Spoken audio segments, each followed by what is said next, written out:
Radio 101.1, redefining broadcasting, and this is the stadium. As usual, my name has not changed. My name is Ted, and I'm here with my co-striker, the Super One himself, Buchi. How's been your day? Fantastic day, Ted. How are you? I'm here. I'm very fine, even though the system is trying to frustrate me. But rather than it frustrate me, I will frustrate it. How are you out there, the listener? Where are you? And what are you doing? If you are not tuned to this station, you are missing something very big, because we're about to break a lot of news for you in sports. Every sport on the surface of the earth, we cover it, including Dambe. Of course, that special game that if you know chop away, no try. Because one kick is more dangerous actually than kickboxing, I think. Local boxing, man. You know the kind of eba and apple those man they swallow for that thing. All right, Buchi, let's start from what happened in England. Raheem Sterling, of course, reported here on this program that he was attacked just a couple of minutes away from the game between them and Tottenham Hotspur. A fan or a supporter, as it's come out to be, is a supporter of Manchester United that attacked Raheem Sterling at the training campus, that's what they call it, the campus, Etihad campus of Manchester City, as he made his way to the training ground.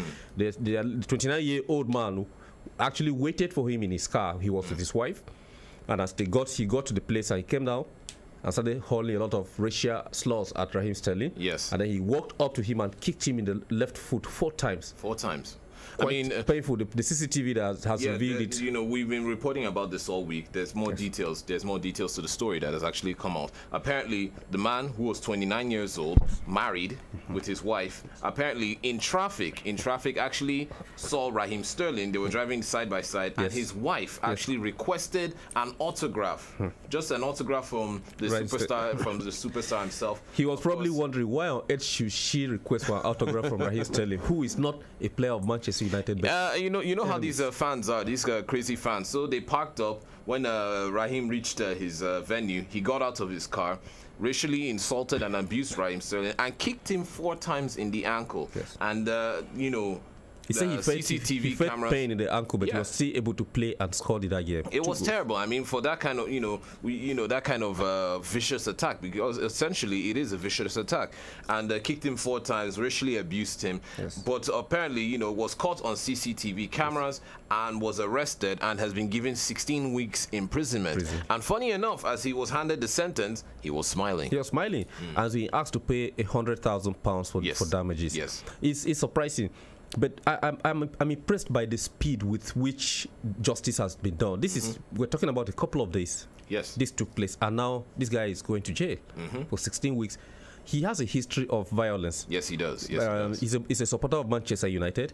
He had a problem at Old Trafford against visiting fans, and is banned from some games that he will not watch at Old Trafford. That is a ticket holder. His lawyer came out to say he has apologized to Raheem, and he's speaking on his behalf. That because he was banned from some games, he was taking out his frustration at another person. Isn't that just stupidity? Isn't that just silly? I mean, you're frustrated about being banned, and then you decide, you know what, I'm going to take it out in racial abuse and slurs. I don't think that's a good enough excuse. The man was a racist. He came out. I mean, he was a racist. He had a racist act. He beat, coming out to try and kick another player. Why didn't he take it out on other black players? Or the player of Manchester United. Exactly. Because that's another dimension that they could take it. It's not an excuse. They could say that he actually intended to hurt Raheem Sterling, who is playing for a rival club. I mean, it could be seen from that perspective as well. Because if he injured him, and he said he felt pain in his foot. Exactly. I mean, it was, if you saw this video, it's out, you can check it out on YouTube. 4 vicious kicks, and then with the abuse and all that. I mean, you could just imagine how baffled, or how baffled Raheem Sterling would have been himself. From nowhere, out of left field, there was somebody just wakes up and decides to attack you. You're just going to work to go do your job. It's terrible. It's terrible.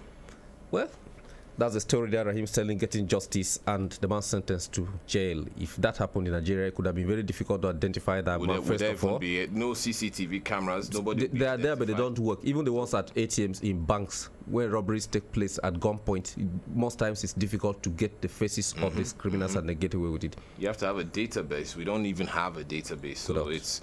But like you said, thank God justice was done. It was swift and it was quick, and that's what we pray for. And that's how it's supposed to be. All right, talking about Raheem Sterling, that takes me to Manchester City's victory yesterday in stunning League Cup that they played against Leicester, they were actually Britain struggled to survive in that game, but they ended up winning on penalties. The talking point of the game, Buchi, is not even the victory. Yes, is the wild jubilation by Pep Guardiola, who decided to conduct a choir. But the fans were chanting his name, and he conducted and danced and danced and danced with the players. And he's such a character. But people put it to him that is it possible that they will win the 4 trophies available? As a league, the Champions League, the Carabao Cup, and the EPL itself. And he said it'll be a first, but I don't think so. He said he doesn't think that way, that they're just enjoying what they're enjoying at the moment, and they're living in the moment. Whatever happens, they will take. But I think they have the squad big enough to be able to win all 4. I mean, don't get me wrong. Yes. I mean, I think only not even up to a handful of Manchester United did that, I think, in 1999, where they won the triple, not the triple, which was the league, FA, and Champions League. I think that was 99 that they did that. Yes. And they had, they had a phenomenal squad. Right now, Man City seems unstoppable, but we are seeing chinks in the armor. You could actually tell from the game yesterday, the way they struggled to win it, and they won it on penalties. Yes. Leicester gave it all they could. I mean, Leicester actually making a resurgence and a comeback. Yes. I think it's starting. Things are beginning to wind down. Things are beginning to slow down. Like you said, this is the middle of the season.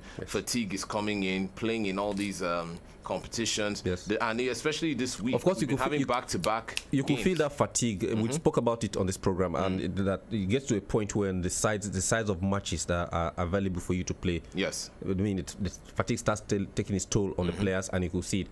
Aguero has not been very, very sharp and excellent ever since his yes. Kevin De Bruyne has been the engine room of that team now, playing amazingly. If his vision, his passes, his depth passes, his shots, and all that is what drives.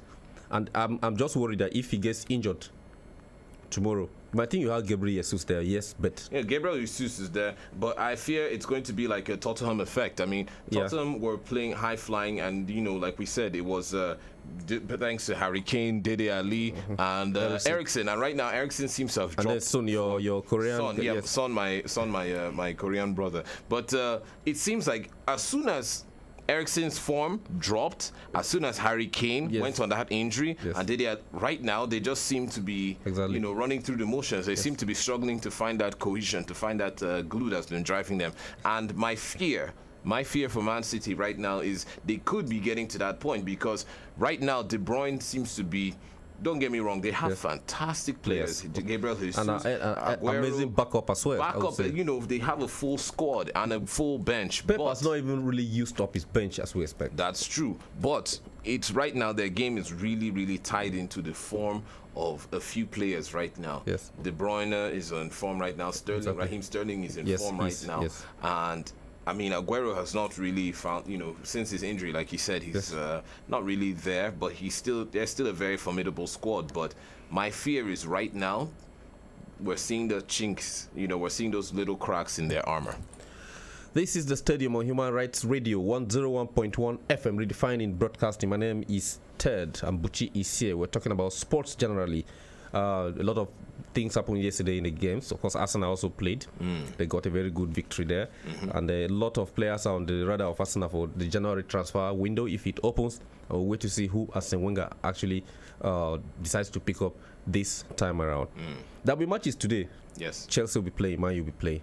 And tonight in Germany, Bayern Munich against Borussia Dortmund. Another classic game that is coming up. A build up to the El Clasico that is coming up on Saturday, yes, with Real Madrid hosting Barcelona. So this actually is a classic week where a lot of games will be played. We'll open the phone lines for you to be a part of this conversation as we talk about other stories. What did you see yesterday? What was the high point of the matches yesterday? And what are your predictions for the games tonight, especially the game involving Chelsea, that involving Manchester United, and that involving Dortmund and Bayern Munich? Even though Dortmund is not doing very well, but when it comes to playing Bayern Munich, they have a way of waking up. Yes. The number to call is 081 89 99 1011. Buchi, shortly before we would take other stories in other sports, Zinedine Zidane, he has come out to say he doesn't want to sign Neymar. Yes. Because it will upset the big players there, Cristiano Ronaldo, Bale, and Benzema. What thought pattern is that? I don't understand. I don't know how. For me, that's just that's really silly. Is it because of the character of Neymar or the big egos of these three players? The egos. I think he's having a hard enough time already managing the one ego of Cristiano Ronaldo, and now you go and bring in another ego of the £500,000 a week Neymar right now. And you have Ronaldo making his own kind of request. Neymar will probably making his own request. We have also the likes of Gareth Bale and Benzema too. These are also, and Bale is tipped to leave, so I wonder why he's tipped for leave. But he doesn't. I think Zidane, being the kind of person he is, and also being the kind of character he is, he does. Less for. I think in his mind, less drama is always better than more drama. Right now, let me just try and hold this team that I have together towards getting the victories that I need. So I don't need extra drama. Perez can actually trigger the buyout clause of Neymar at PSG and get him there. If it's something that he's indicating interest in it, and Neymar is being a little bit unsettled at PSG, are you suspecting that this is something that could happen probably in the next 1 or 2 seasons? I highly doubt it right now. I highly doubt it. I think even Zidane's career right now, even his state right now, is a little tenuous. It's a little shaky at this point in time. I think right now they need to just focus on winning games and actually getting back. I mean, they're 4th on the table. They're just finding that. I mean, Cristiano's just finding his goal scoring feat again.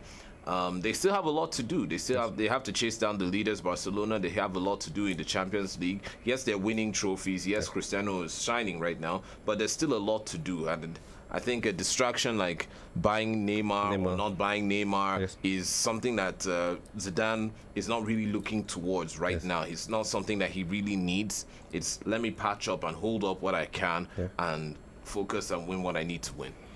Okay, this is a Stadium on Human Rights Radio 101.1 FM, redefining broadcasting. My name is Ted, and Buchi is here with me. If you want to be a part of this conversation, you can call 081-8999-1011. Buchi, let's look at things happening in some other sports before we come back to the trending topic for today. Bartoli, the French WTA former Grand Slam winner at Wimbledon, called it quits with in the game of tennis. In 2013, she has decided to make a U-turn by declaring that she's returning actively at the beginning of next season. The retirement in the first place was quite questionable because she wasn't injured like some players get injured, and that she was just going through some personal things, and decided to leave the game abruptly at the age of 28. People were surprised.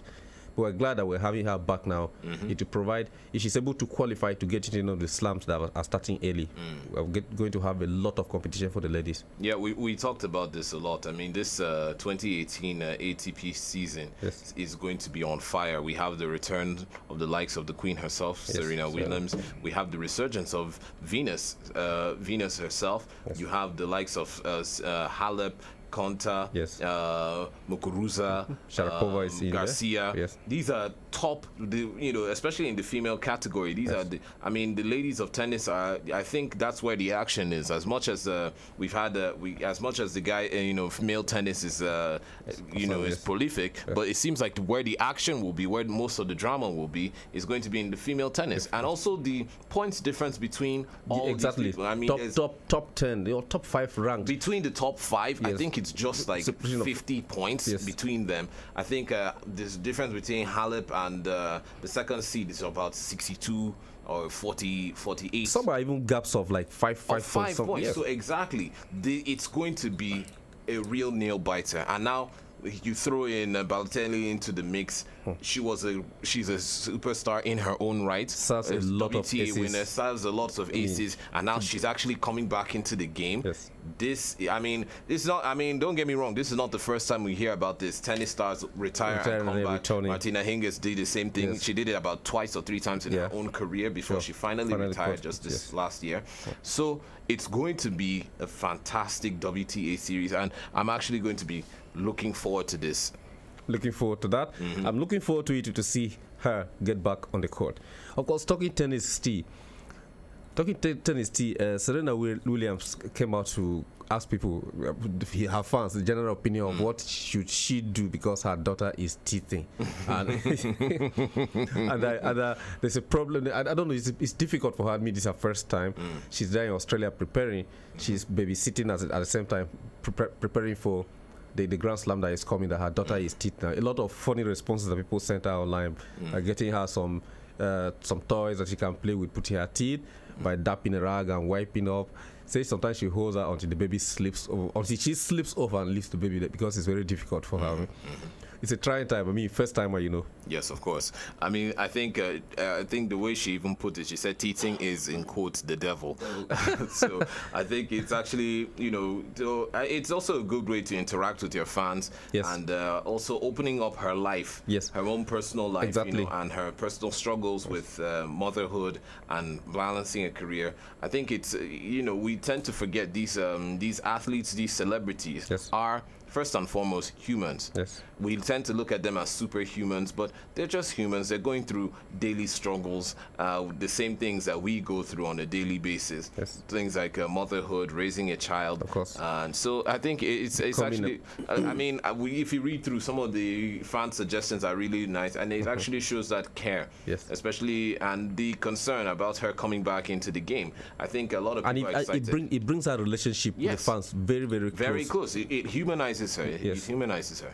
All right, this is the Stadium on Human Rights Radio 101.1 FM. My name is Ted, and Buchi is here. You can be a part of the conversation if you wish to join us. Call 081-8999-1011.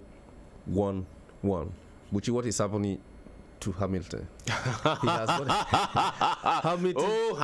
Hamilton is looking for trouble. No, I mean, okay. The story goes. The story that's actually trending right now is that Hamilton seems to be drawing some kind of wrath or heat from Mercedes. His sponsors, Mercedes, as we know, he drives for Mercedes. Yes. He's drawing some heat because he has of a customized Ferrari of all cars that he has, and now Mercedes are trying to draw blood out of all cars for him to have. It's like he's promoting a rival company's car, and for me, I think it's just silly. I think it's really just silly. Yeah. But like you said, you actually brought up a very interesting point where, yes, he's a Mercedes driver and he is under contract, and so he must be seen promoting, of course, his own brand, driving Mercedes cars and all that. But then, I mean, variety is the spice of life. I mean, I don't see why I should be a celebrity and be restricted to just one thing. Maybe that's just the price of fame, but if I have the money to buy a customized Ferrari for myself, okay, I'll go buy them. There's a potential problem there. I'm serious about there's a potential problem there, because if Mercedes decides to, they can decide to take him off the contract. Depends on what they had in the contract. But if he's promoting another brand while driving for Mercedes, and he drives the customized Ferrari to where other drivers are and the team is, he's promoting the other brand, and that has been their biggest competitor. I understand that, Ted. I totally understand that. But let's put these things into context. I'm going to come from two angles of this, especially this thing. Yes. One, first and foremost, he's a human being.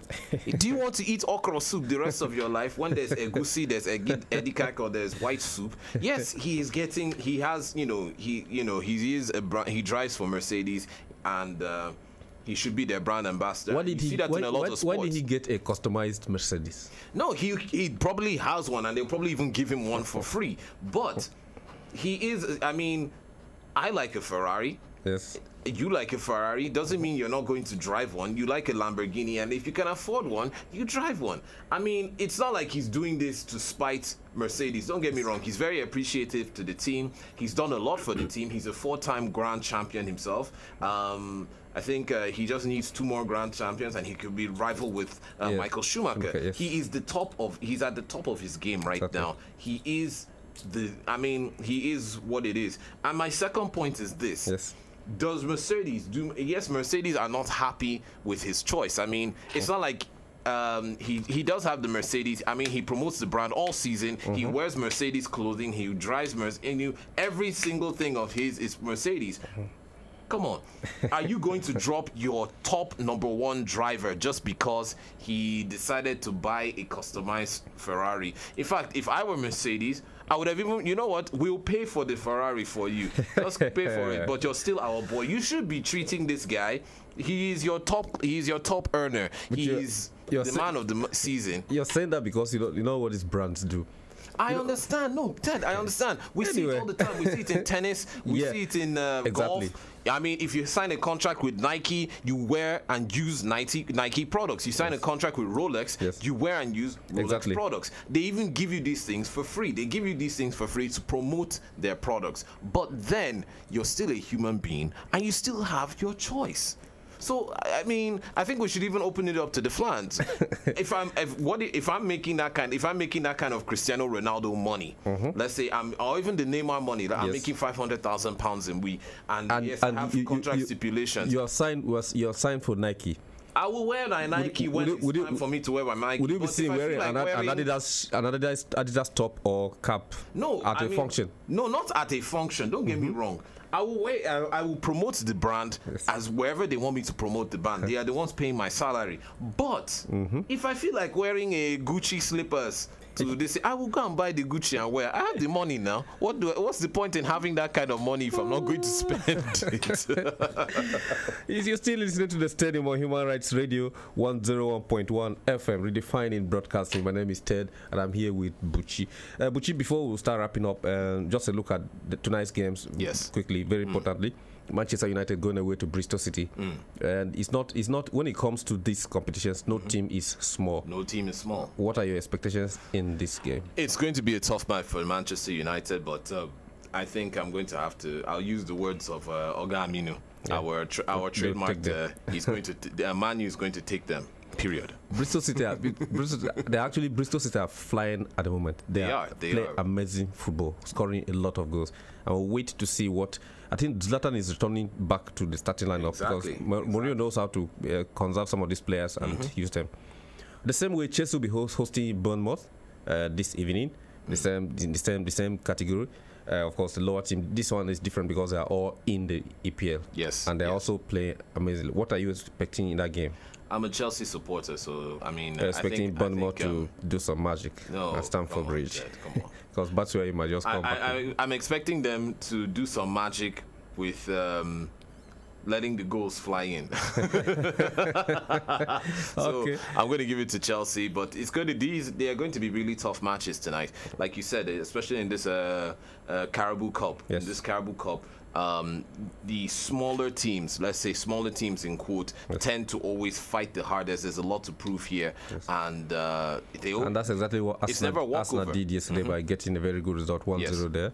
City had to battle it out with Leicester City, 1-0 in full time, and then 3-4 on penalties. All right, that's the size of the program today. Is being the Stadium on Human Rights Radio 101.1 FM, redefining broadcasting. We'll do this again tomorrow evening. We'll give you all the results. Don't be shocked if we come back with a result that you never expected. Go out and watch the game, enjoy yourself, and have fun. No shouting, no curses. That's the essence of football. It unites us all. It doesn't give us a platform to be racial or to attack players of other teams like this guy did to Raheem Sterling.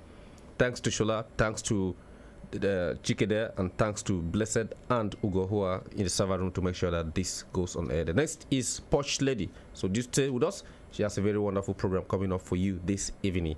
If you listen to her, you know, go feel sleep at all today. Because the thing which she carry come today to talk to me, myself, will I say, I go follow Lizzie. Will you? All right then. Till tomorrow evening. Thanks, Buchi, for being here. My name is Ted. I'm out.